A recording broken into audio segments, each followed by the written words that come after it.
Halo, Halo Bu Vera. selamat pagi Bu Tia. Kita bertemu lagi di tahun yang baru ini untuk sapaan lansia. Ya Bu Vera, di akhir tahun yang lalu saya merenungkan di mana apa yang telah saya perbuat. Saya evaluasi Bu Vera untuk saya bisa perbaiki di tahun yang baru. Betul Bu, hari-hari sangat cepat berlalu. Kita tidak terasa sudah 2 tahun di dalam pandemi ini. Kita masih bersyukur Bu Vera. Tuhan masih memberi kesempatan. Kita masih bertemu dengan teman-teman kita lewat online. Baiklah Bu Tia, kita kembali menyapa Oma Opa lansia pada pagi hari ini. Kita awali ya Bu Vera dengan doa. Bu Vera yang doa ya. Ya. Mari opa-opa, oma sekalian, ibu bapak sekalian, kita berdoa. Tuhan Yesus, Allah Bapa kami yang bertata di dalam kerajaan surga. Terima kasih Tuhan pada pagi hari ini, awal tahun ini, di mana kami boleh kembali di dalam sapaan lansia ini. Terima kasih Tuhan, Engkau telah memberkati kami, meskipun kami banyak sekali kesusahan di dalam tahun-tahun yang lalu. Terima kasih Tuhan, biarlah Engkau berkati di dalam sapaan lansia ini. Terima kasih Bapa, dalam nama Tuhan Yesus Kristus, Juru Selamat kami yang hidup. Amin. Amin. Bu Vera, mari kita bernyanyi bersama Opa Oma dalam awal tahun ini. Betul sekali, kita sudah mendapatkan berkat dari Tuhan daripada kesusahan yang kita alami. Mari Bu Tia dan kita semua, kita memuji Tuhan di dalam lagu yaitu KJ 439. Ayo.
Halo Oma dan Opa, Bapak dan Ibu yang dikasih Tuhan, salam sejahtera bagi kita semua.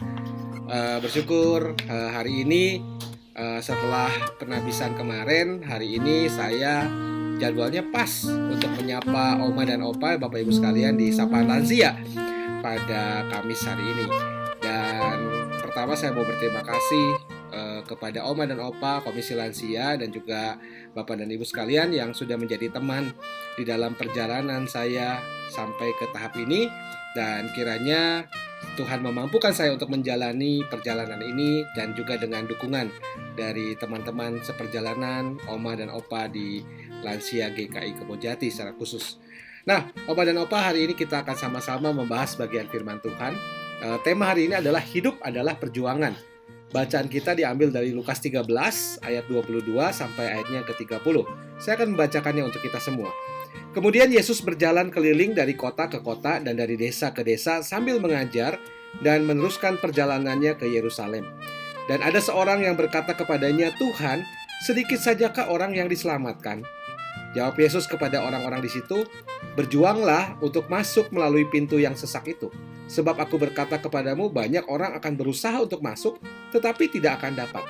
Jika tuan rumah telah bangkit dan telah menutup pintu, kamu akan berdiri di luar dan mengetok-ketok pintu sambil berkata, 'Tuan, bukakanlah kami pintu.' Dan ia akan menjawab dan berkata kepadamu, 'Aku tidak tahu dari mana kamu datang.' Maka kamu akan berkata, 'Kami telah makan dan minum di hadapanmu, dan kau telah mengajar di jalan-jalan kota kami.' Tetapi ia akan berkata kepadamu, 'Aku tidak tahu dari mana kamu datang. Enyahlah dari hadapanku, hai kamu sekalian yang melakukan kejahatan. Di sanalah akan terdapat ratap dan kertak gigi, apabila kamu akan melihat Abraham dan Ishak dan Yakub dan semua nabi di dalam kerajaan Allah, tetapi kamu sendiri dicampakkan keluar. Dan orang akan datang dari timur dan barat dan utara dan selatan, dan mereka akan duduk makan di dalam kerajaan Allah.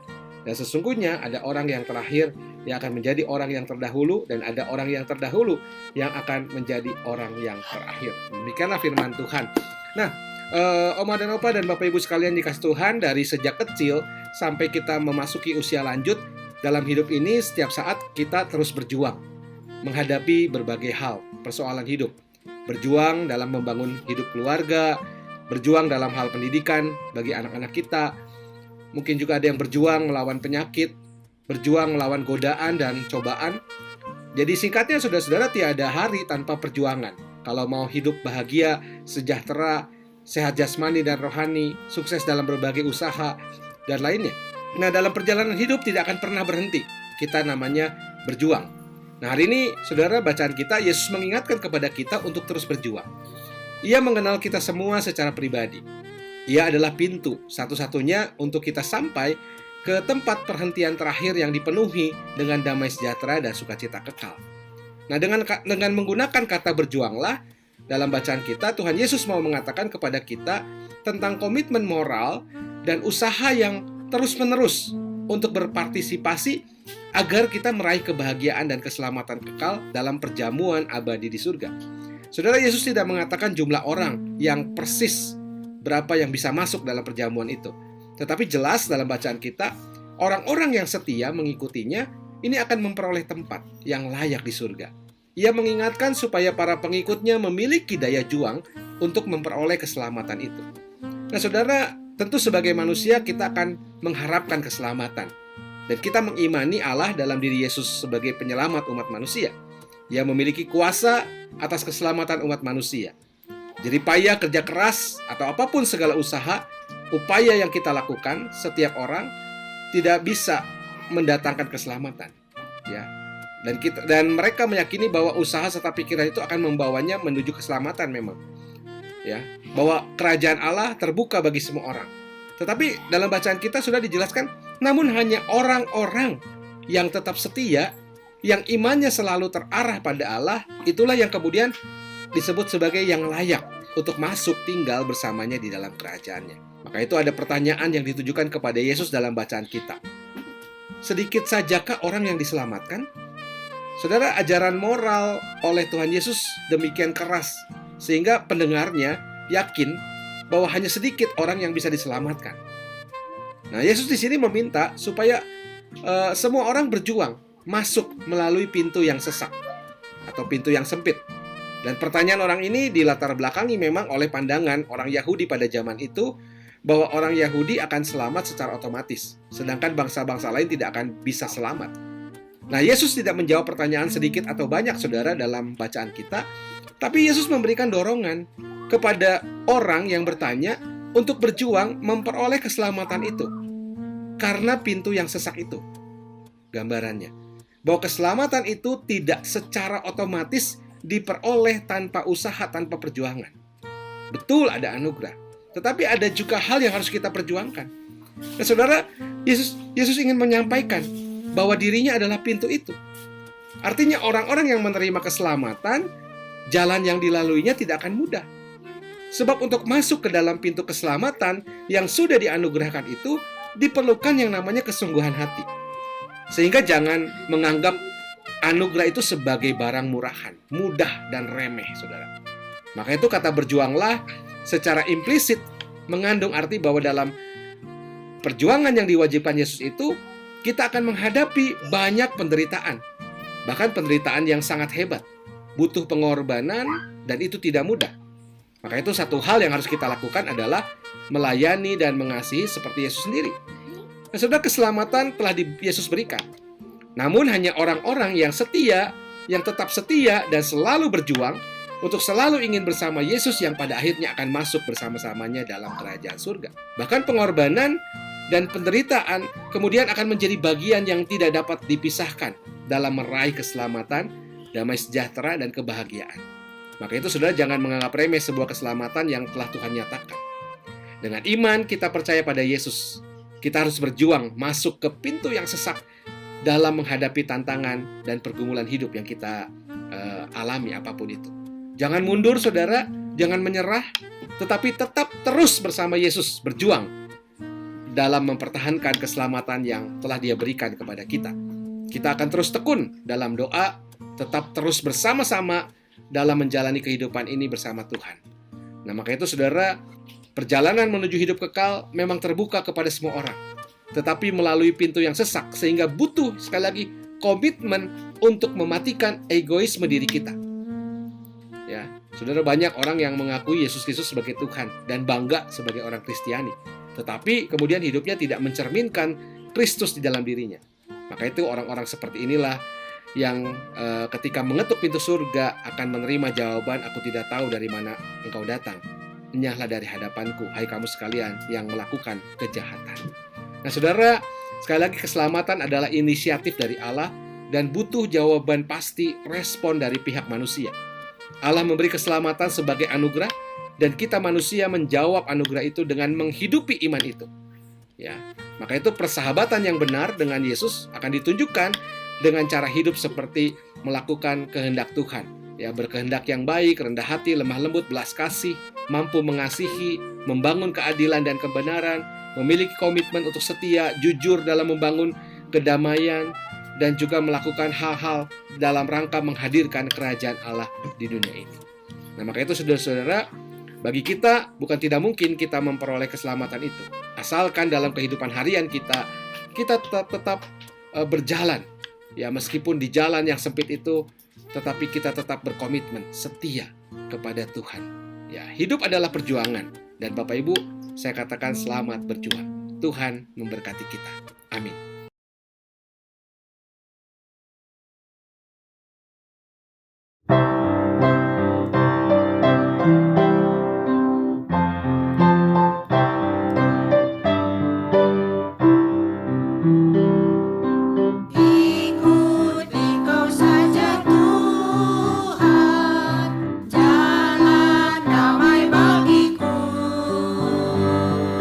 Aku selamatkan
Bapak Ibu, sebelum mengakhiri acara ini, kami mengucapkan kepada Bapak Ibu yang berulang tahun, yaitu tanggal 17 Desember, Bapak Chandra Wijaya, tanggal 23, Ibu Imi Halim, tanggal 24, Bapak Surya yang rumahnya di Pagarsih, dan tanggal 27 Desember, Bapak Dr. Ismail Rahmat.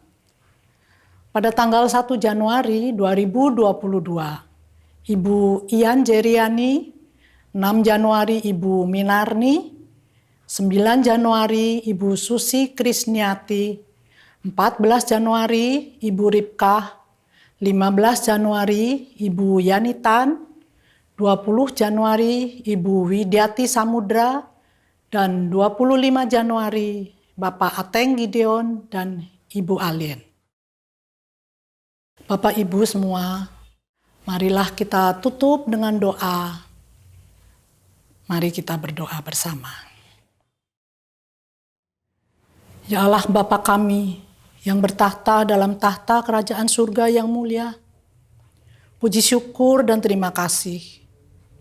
Engkau telah pimpin kami, seluruh acara ini boleh berjalan dengan lancar. Itu semua karena berkat anugerah-Mu. Bapa, dalam kesempatan ini, kami juga berdoa buat teman-teman kami yang Tuhan telah tambahkan umurnya. Kiranya mereka selalu dalam penyertaan dan perlindungan-Mu, dalam keadaan sehat-sehat selalu, diberikan panjang umur, dan selalu dalam pimpinan-Mu dalam hidup ke depannya. Terima kasih ya Bapa yang baik. Semua berkat karunia-Mu ya Bapa. Atas kebaikan, atas kasih sayang-Mu kepada kami. Kami panjatkan doa yang jauh dari sempurna ini. Hanya dalam nama Putra-Mu yang tunggal, Tuhan kami Yesus Kristus. Amin.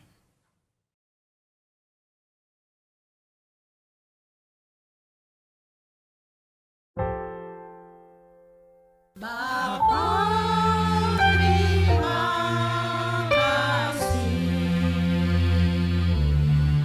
Bapa, terima kasih. Bapa,